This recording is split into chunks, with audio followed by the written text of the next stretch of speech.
At what point did your parents' favoritism come back to haunt them? My younger brother was always the favorite.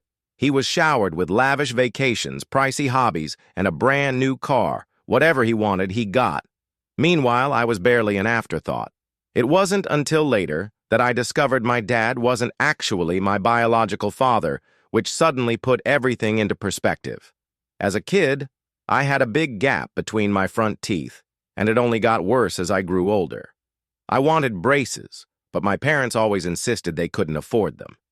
Yet, when my brother announced he wanted to be a bull rider, suddenly, money was no object.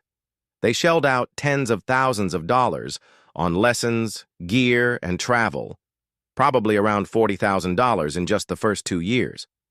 Meanwhile, the braces I needed would have only cost $2,500. Things only went downhill from there. When my brother turned 16, he was handed the keys to a brand new truck. And me? I got a rundown conversion van that could barely stay on the road and was downright dangerous to drive. But life has a funny way of evening the score. My brother eventually got a DUI in Texas, a state that does not go easy on offenders. My parents, who had always bailed him out of trouble, suddenly had no way to protect him. He ended up serving 3 weeks in county jail. 6 months later, he got pulled over again, but this time, it was even worse.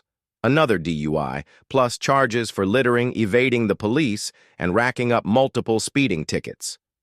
News traveled quickly, and before long, someone from our city exposed his entire arrest record on Facebook for everyone to see. My parents were desperate to keep it quiet and begged me not to say a word. But of course, I did the exact opposite. They ended up draining thousands on legal fees, and their carefully crafted reputation went up in flames.